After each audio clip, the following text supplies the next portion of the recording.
Hello. I hope that you're doing well, my friend. Obviously, today we're doing the September reading wrap up. I can't believe I say this every single freaking month. I can't believe September is over and we're in October now. So crazy to me. A few stats to start with. I read 7 books in September. I read 2 thriller, 2 horror, 1 fantasy, 1 dystopian, and 1 romance. As usual, I'm going to be going in the order that I read them. Let's just jump right into it. First of all, I'm absolutely freezing today. I'm wearing this cardigan, and then underneath this gray shirt is also long sleeve. I don't know. I'm just freezing today. Oh my gosh, now that I just got cozy, my coffee is over there. Okay, hold on.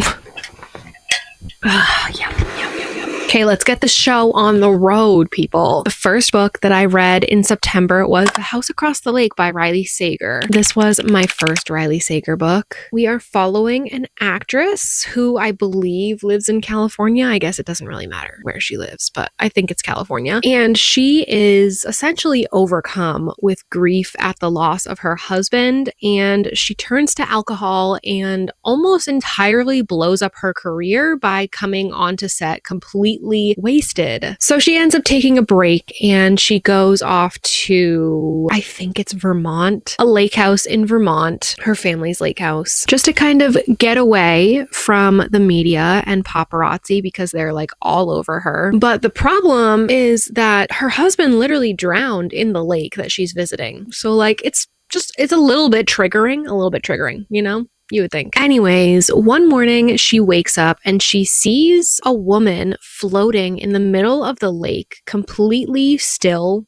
and she's looking like lifeless. And so with her trauma, she just like immediately jumps into action. She grabs her boat and she goes right out to the lady and pulls her up onto the boat. She thinks that she's dead, and then she wakes up. Well, they end up forming a friendship, and the lady and her husband end up going to our main character's cabin for dinner and drinks, and they just get to know each other a little bit. And our main character is so enamored by this woman, she actually ends up spying on her and her husband with her late husband's binoculars, and she watches them in their house across the lake with her binoculars because she's drunk, she doesn't have any companionship, she's just bored and drinking, and what else are you gonna do, I guess, right? But she starts to see some kind of sketchy things going on between this woman and her husband, and then one day the woman disappears and our main character makes it her absolute mission to figure out what happened to her. I ended up giving this a 3.75 stars. Thinking on it a little bit, I do kind of feel like I'm going to bring it down to a 3.5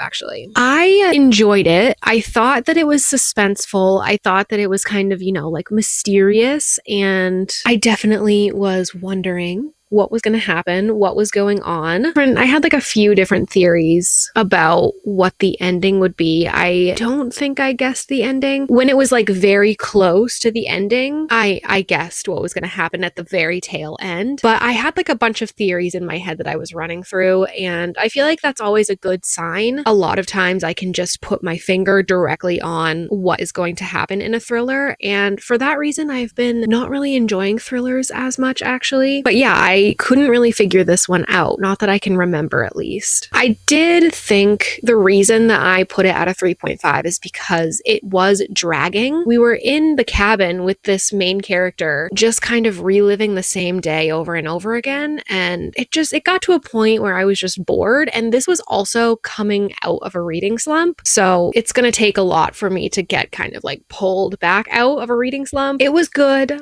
I would recommend it. Wasn't my favorite thriller of all time. And because I was in a reading slump, my next read was The Book Eaters by Sunyi Dean. This is a reread. It's one of my favorite books of all time. This is horror. I feel like I have described this so many times on my TikTok and my YouTube. So if you've been watching me for a while, I'm sorry. This is probably so annoying to hear about again. But in this world, we have this offshoot of humans that kind of live like off the beaten path away from normal regular humans, and they're called book eaters and mind eaters. And book eaters are literally that. They eat books for sustenance. When they eat the book, they gain all of the knowledge that's within the book. And mind eaters, well, they eat minds. And when they eat a mind, they take on the personality and the knowledge of the mind of the person that they ate. So when book eaters reproduce, they can produce other book eaters or mind eaters. And the mind eaters are taken away by basically the people that control the book eaters, and they're basically used as a weapon. It's kind of almost like loosely like a police force, and this like police force takes the mind eaters and basically uses them against any book eaters that get out of line. And we're following this book eater mom who gives birth to a mind eater, and she refuses to give him up to this essentially police force because the mind eaters are not treated well. They're treated like animals, worse than animals. And so she goes on the run. Basically, it's just her story of being on the run. There's a lot more to this story, but I don't want to give everything away, obviously. This was a 5-star reread, obviously. It was a 5-star before. I expected it to be a 5-star again. It's really fun to go back into a book and just kind of remember everything, but also just kind of pick up on things that you didn't pick up on before.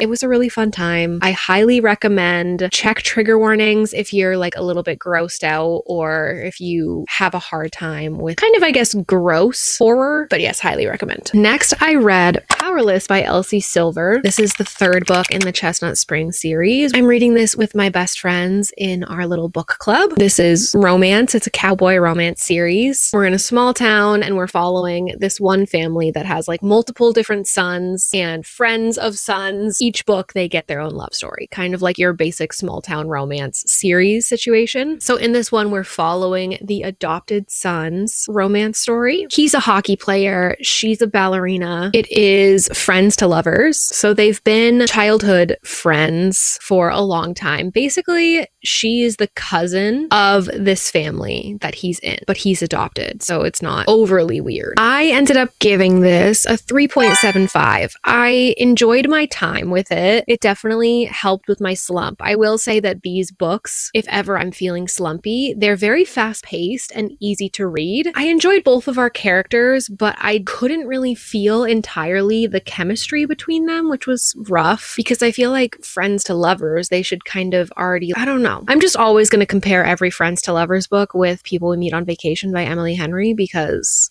that's my favorite friends to lovers book ever, and it's just so good, and their chemistry is just like lightning in that book, in my opinion. So yeah, I feel like the chemistry was lacking a little bit. The smut really icked me out. I was kind of liking it and thinking that it would be within like the 4-star range as I was reading it, and then we got to the smut and I didn't like it. I didn't like it. It was just not my cup of tea personally in that aspect. And then mixed with the fact that I couldn't really feel the chemistry between them, I was just like, oh, okay. Like it was quick and fast paced and I did enjoy my time and I do like being in this world. There was just some little things where I was like, I don't know if this is my favorite one. I think so far my favorite one has been Heartless still. I literally just started the 4th one, Reckless, last night, and I have a good feeling. I have a good feeling about that one. But moving right along, the next book that I read was Chain Gang All-Stars by Nanakwame Adjei-Brenya. This is dystopian. Sorry if the angle changed, you guys. My battery died. Anyways, Chain Gang All-Stars. This is dystopian. It is about a dystopian America where prisoners have a few different choices when they are sent to jail. They can go to jail where it's actually basically just slave labor and they need to be silent. No one can talk at all and you just work and work and work and work all day long. So slavery. Or you can go into the CAPE program. Don't ask me what CAPE stands for. I can't remember. But if you choose CAPE, you end up basically fighting other prisoners to the death on live television.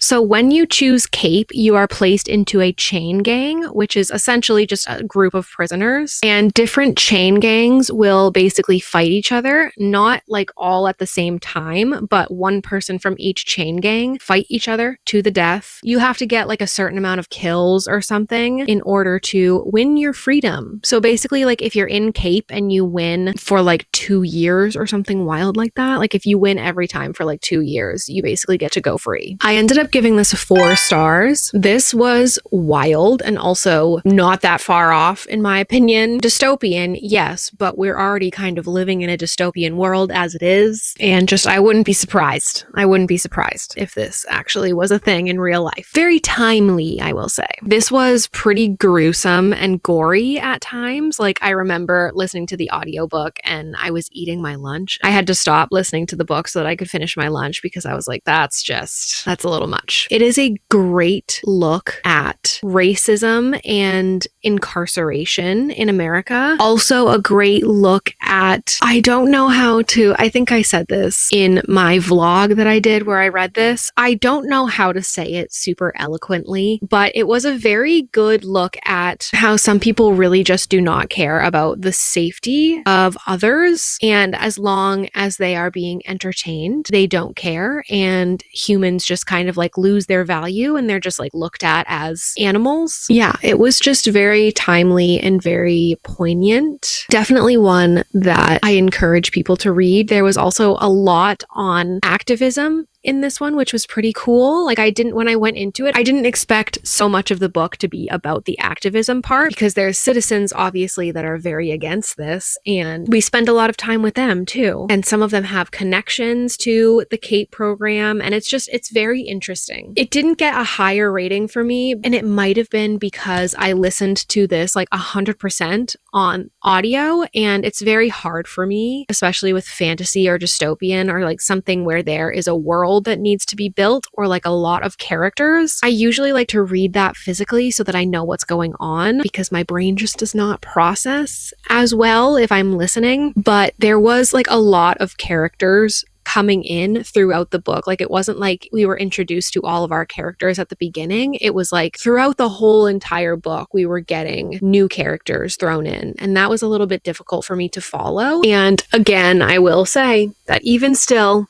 after Powerless and after The Book Eaters, I was still feeling pretty slumpy at this point. So it's just like some things just did not hit how I would want them to hit during a slump. I think this was just like one of those slumps where I needed something that was 100% of 5 stars to get me back into it. It was just a struggle. But yes, this was very good. Highly recommend. Next up, I read The Reformatory by Tananarive Due. This is horror X historical. We are in 1950s Florida, Jim Crow South era. We are following Robbie Stevens, who is a 12-year-old black boy who kicks the son of the largest landowner in his town in defense of his sister because this kid was being gross and egging on his sister and all that. And so he kicks him, rightfully so. But obviously, when you're black in 1950 Jim Crow South, that's a bad plan. That's a bad thing to do. And so the next day, he is actually sentenced to 6 months at the Reformatory, which is essentially like a school for boys that are delinquent. The Reformatory, though, is has a very bad reputation. The town that they live in general has a lot of ghost stories. Like, a lot of kids can see ghosts, and there's just a lot of strange things that happen. But especially at the Reformatory, there are, like heinous stories coming out of the Reformatory, both supernatural and non. And so we're following Robbie at the Reformatory as he kind of like goes through everything that he goes through there, which is very intense, and check trigger warnings if you're somebody that needs to check trigger warnings. But then we're also following his sister, who's on the outside trying to get him out any way that she possibly can, putting herself at major risk in order to get him out. Meanwhile, Robbie's in here and he's facing ghosts and the most sinister headmaster and brainwashed staff, and it's just crazy. It's a crazy time. And you know what, guys? It's a 5-star. It was a 5-star read. This was just phenomenal.